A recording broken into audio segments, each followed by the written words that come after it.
Hi, this is Lisa and welcome to my channel. Today we're coming up to try to make something to help us get up into the loft. And it will be a fold-out ladder. So that way we don't use up any of the space when we're not using it.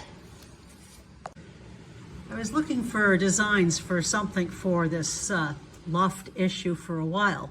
And I looked at foldable stairs, but the problem with stairs is that you can't use stairs as the person wouldn't be able to get through there. They'd bang their head. So it would have to be some sort of ladder. Now in barns I've been in, we've had ladders, but they're such a pain to pull down. So I looked for quite a while for something, and I found, and I've got to thank Wobie Designs, and I've left a link down below so you can have a look at the real staircase that I took the initiative from.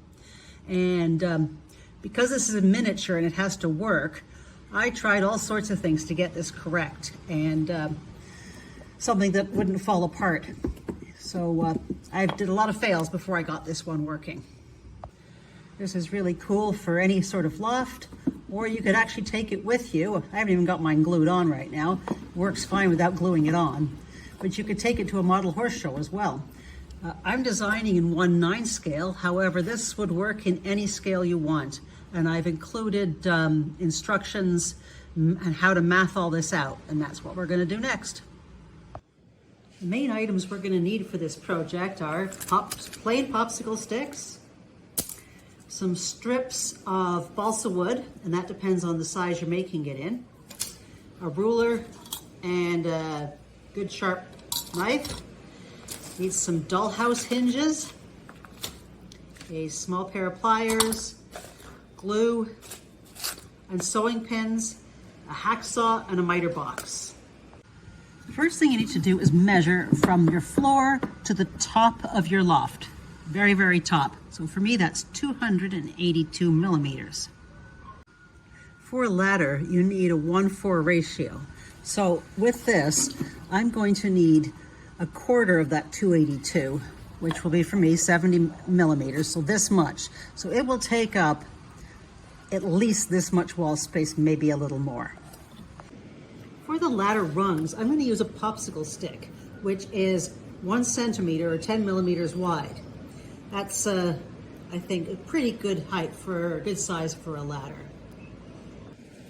Now the width of my popsicle stick is 1 centimeter or 10 millimeters. I'm going to add an extra 2 millimeters just for some space. So my run is 12 millimeters. Now that we have the run, we have to determine the rise, and that is the step height. And real code says 12 inches is the maximum you can do for each step of a ladder. Now this right here, the rise will really affect the width from here to the bottom of the stairs. Now, depending on how the whole of your loft is set up, that could be a problem, as this person going up has to be able to get through that. So you have to take that into account. You don't want them smacking their head on everything. So if it's too much there, you may have a problem. You may want to make a higher rise. So just take that into account when you're making the rise. So my minimum from here to here was 70 millimeters. With this rise, my from here to here is 11 centimeters, so 110. So that makes it more stair-like than ladder-like.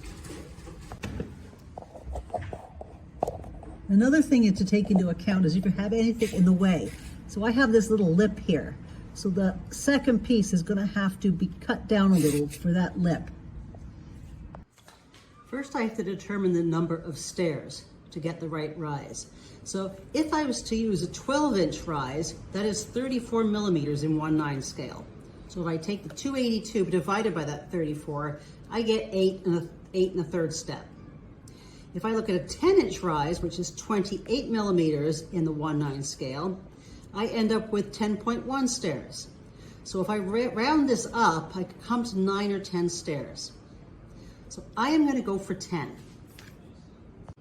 So to get the actual rise, I'm going to take my height, the 282, divided by the number of stairs, which is 10, and I get a rise of 28.2 millimeters. Now, if I go for 10 stairs, starting at the bottom, that is only 9 steps. The top step is actually the loft itself. So we're gonna be making 9 stairs, but 10 steps.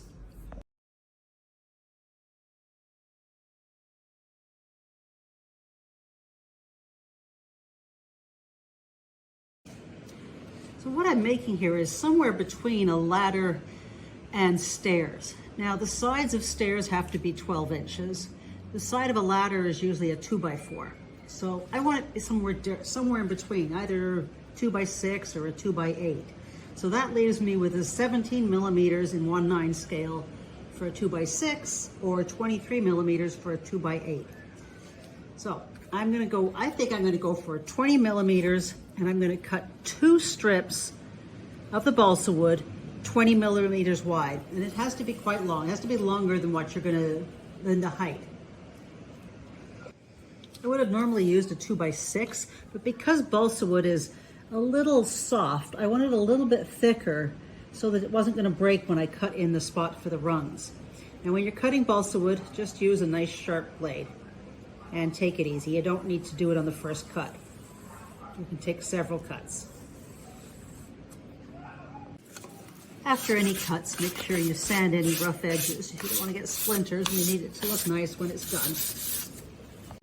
Here I have a piece of cardboard, and I want to make sure I have a side that is exactly at a corner that's exactly 90 degrees.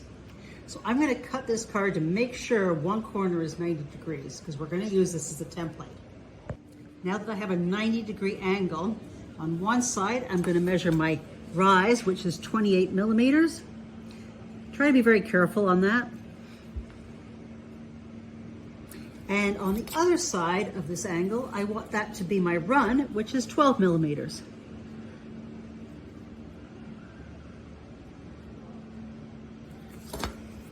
Just draw a line from there to there, just lightly so I can see it easily.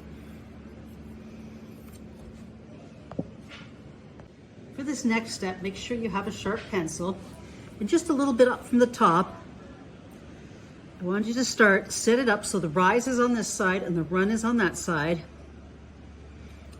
matching up your dots to the edge. Carefully draw that in.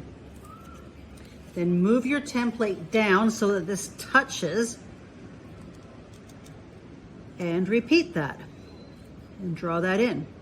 The more accurately you do this, the better your steps will be. I'm going to do this again. Now I have 10 steps total, but the top step goes right up onto my loft. And this is the part that goes to the wall.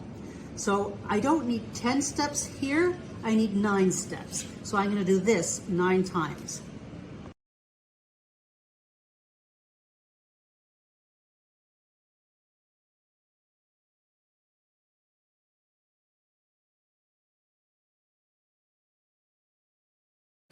When I'm drawing this on, I'm actually pushing the pencil a little into the wood because I'm going to need that line as a guide for cutting.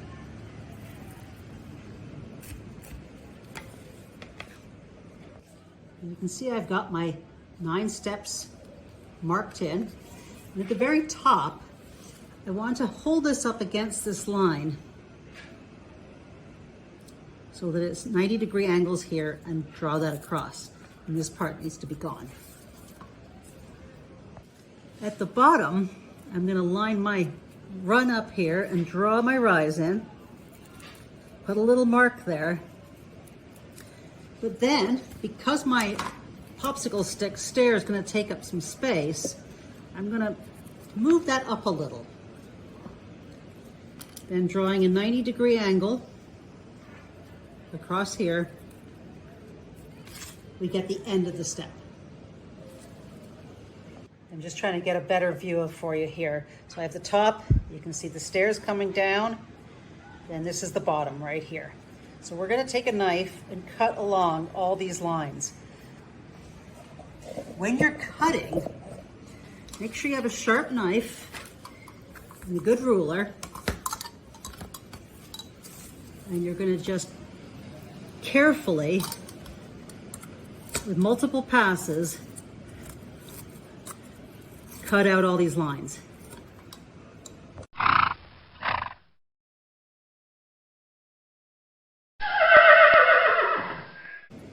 The slower you take these cuts, the better your piece will be. Because this is a very soft wood, so you want to go carefully. And you'll notice after some of these cuts, this little fluff sticking out, that is best just taken with a knife on that edge. And that will actually even it out better than sandpaper will. Same as this base. So you can see how I'm working my way up through these cuts. Just a quick note on your knife, make sure your blade is sharp. This was what's happening to mine, so I just changed my blade, and it's a huge difference and so much easier to cut. The first stringer you cut out was the stringer to go against the wall. Now we're going to cut out the first stringer that pulls out. Now you can use your template again, or you can carefully trace the first one. However, once you've got all of those in, add 2 more. Here you can see how the other one clicks on to the top of the loft.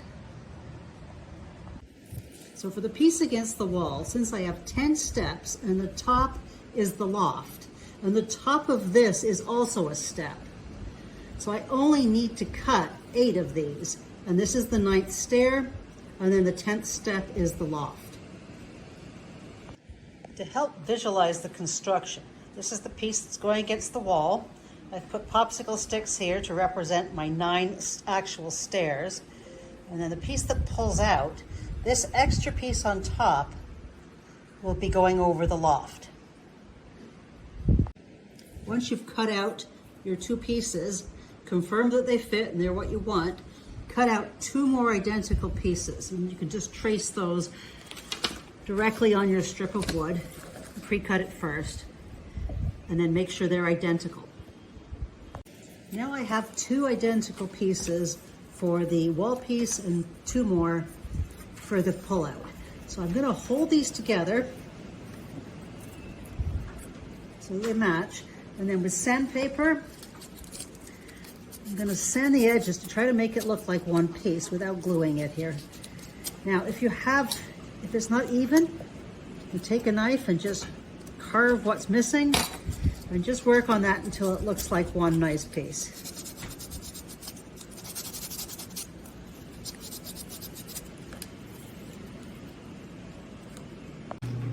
Now we need to cut some stairs. So based on the room I have in my barn and the fact I'd like to make it about his width, I've chosen to make it 65 millimeters. So I am going to cut 9 stairs out of the popsicle sticks, 65 millimeters. The best way to do that is to put this in here and put a mark where your 65 millimeters is from here. And then you can use this as a template so they're all the same length. Here I've cut out 18 popsicle sticks, the width of the stairs, and just checking to make sure they're all very close to the same length. Here I have the little miniature hinges, and the hinge has to be no wider than the step. Its length, the longer the better, is not a problem, but no wider. And once I've got the hinges selected, I'm going to need 2 per step, so that's 18. I'm going to prep them just so they take glue better by just giving it a light sand on both sides. And doing that with all 18 of them. For your glue, pick something that's good for both metal and wood. The way we're putting this together, you don't need super strong hold on the metal. If I had E6000, enough of it, I would use that. But I'm going to use Uhu for this project. To create one step, we're going to need 2 pieces of the popsicle sticks and 2 hinges. What we're going to do is we're going to glue one of the hinges on the edge facing down and one on the other edge facing up. The little knuckle of the hinge needs to be outside of the closure. So when you put this other piece on, you're going to be able to see the hinge knuckle sticking just out to the side on that side, and the same here. Except one is going to be facing up and the other one facing down. When you're gluing these on, make sure you do not get glue on the actual knuckle itself. Place it on there, because you want to be able to make sure that hinge still flexes. Try to get the hinges as centered as possible. And once you have those sitting on there, apply glue to the other piece.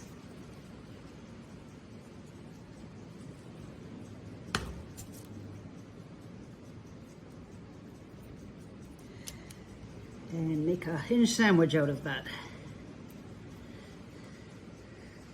By doing this, we'll make sure that everything is straight, the hinges are straight and centered. Make sure the hinge works, and then put that side to dry and do the rest of your steps identically. Make sure when you're doing these that they can bend at a full 90-degree angle, and the one's not too long and getting in the way. Now I've got them all finished as set up. We're going to need 4 pins, just regular sewing pins for each step. I've got another hinge here as a template and some small pliers. And we're going to start with it facing up. Now either side can be up, it doesn't matter. The up side is the one that they'll be stepping on.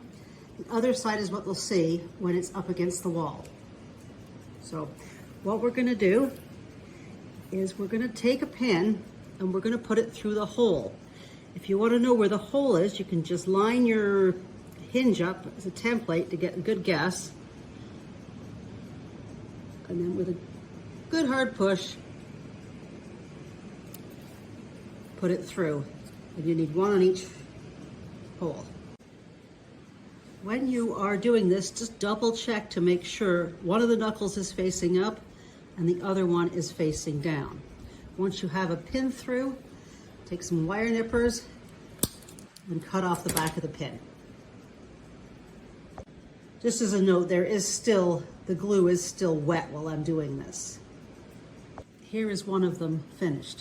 So you see the nails in one side and they've been trimmed off the other. Just as a note, I'm not using the tacks that came with the set, even though they're nice and grabby. They're way too thick and they'll split this wood so quickly. I actually split one of mine and I had to replace one of the pieces. But with the pins, it's very unlikely you'll have any problem. With these, they'll split quickly. Once you've finished putting together the stairs, now's the time to apply the finish to them. For mine, I chose to stain them first. And remember, both sides are visible. The one with the nail sides up will be up when you're using the stairs, and this is when it's against the wall. So on the side that's up when you're walking on it, I'm going to apply an anti-slip strip. You could paint it black, you could glue on sandpaper, but I have some of these anti-slips that you find for use in pools and stuff. So I'm going to cut those strips so they go between or over the nails, either way if you want, and then glue or tape those down.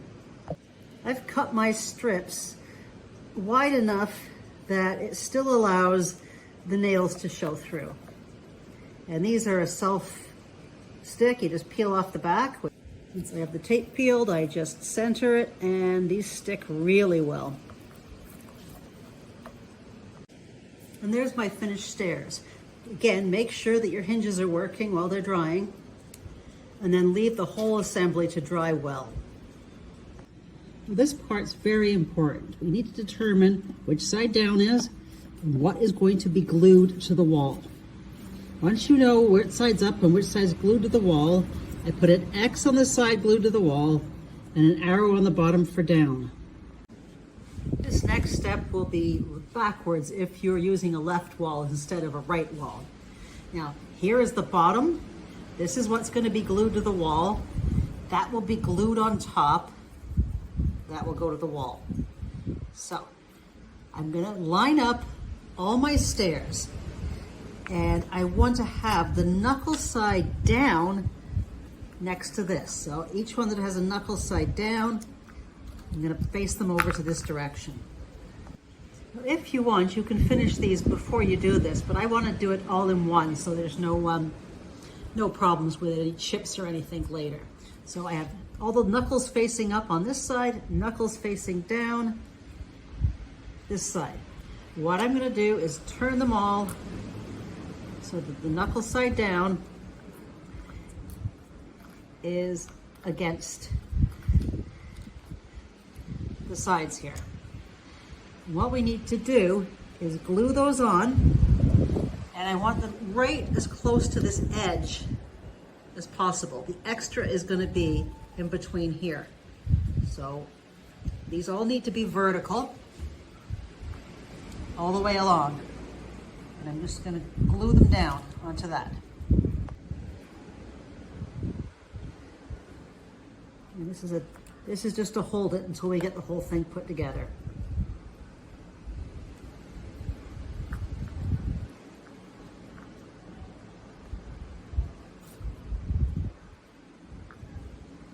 Now I'm going to take some glue, and not on the side that gets glued to the wall. I'm going to apply glue over this entire thing. Once you have the glue applied, turn that over and put that on top, lining it up. Now this is when you can really get your floor boards or stairs in place.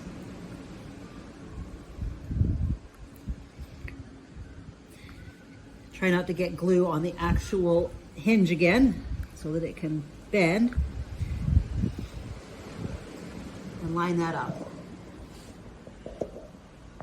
Now while this is wet still, I am going to go in and pin these the exact same as I did before. And this way I'll make sure they're all in the correct position while they're drying. Now you're working through balsa wood. You've got to be very careful not to split it. Made a mistake here. Since I want the nail heads on the other side, I am going to turn this over, which wasn't difficult at all. And the reason I want the nail heads on this side is this is the side you're going to see. It won't be against the wall. So once they're all nicely wound, put through the nails. The good thing about this wood is it's also super easy to put these through. But I'm finding marking them first with the template helps to get the right spot. Just work very slow when you're pushing it through. And very easy to do.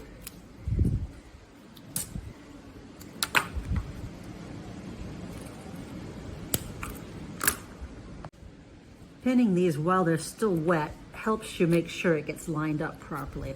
And if you do have one that breaks or something, just apply a little glue on there. You're good.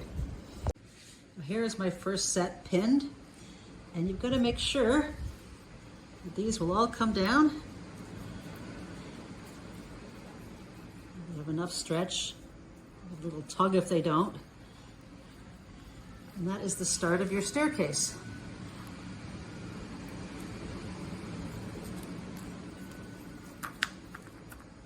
Now while this is drying, I'm going to push all those pins, make sure they're all in properly, flip it over, and because this is going in the end of the wall, I'm just going to apply a little bit of glue on the pins. Don't know if I need to, but I just feel a little safer, get a little less likely to pop out since this does go against the wall.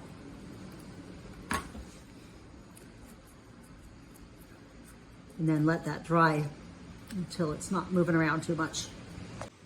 I've let that dry for quite some time, actually overnight, and I flipped it back up. This is the side that's going to go to the wall, and this will be facing. So this is the side I want the pins on, and you can see how I have this lined up. This is the first one, and then there's the extra at the top. Okay, and that is going to go on top like the other one. So we are just going to lift all these up and place them on top. At this point, the little knuckles should be up. Now we're going to glue the hinge onto there, all the hinges along, and then sandwich it again.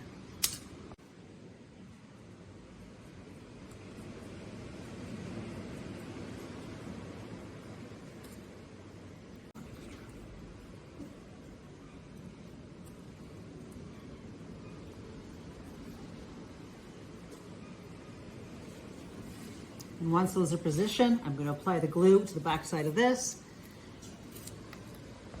Once the glue is applied, flip it over.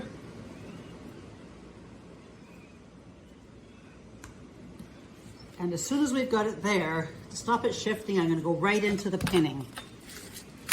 We'll do it the same as before, and this will allow you to shimmy everything into place. And it should be the same as this side, nice and even with this line. When you're putting in your pins, make sure the two pieces of wood are together because they're trying to shift around as we do this. Once the first couple pins are in, it'll be a lot easier.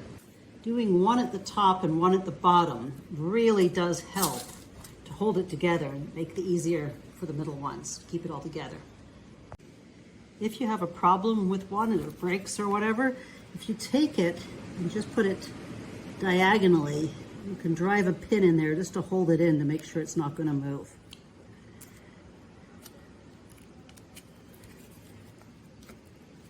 That'll hold it together at least. So make sure all the pieces are as tight as they can be. You can see it is working now. And then leave that to dry fully.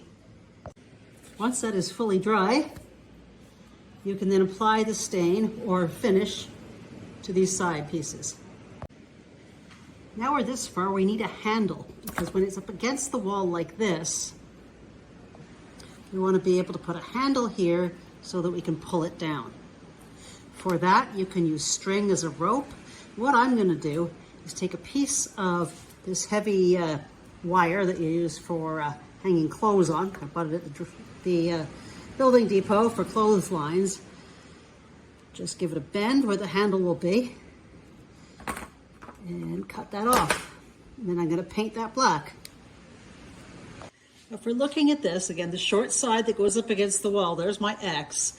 This is going to go up against the wall like this.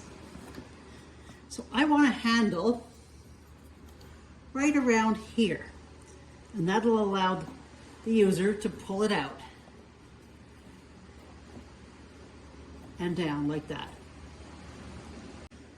Once you know where the handle is, we're going to mark that. I have this sitting on my table now the way it will be. This is the piece that pulls down. This is where I want the handle, and I'm going to just push it in a little further with my pen, enough that this will stick in. Make the hole a little bigger with an awl, and then glue in the handle. Cut it down to whatever size works the best.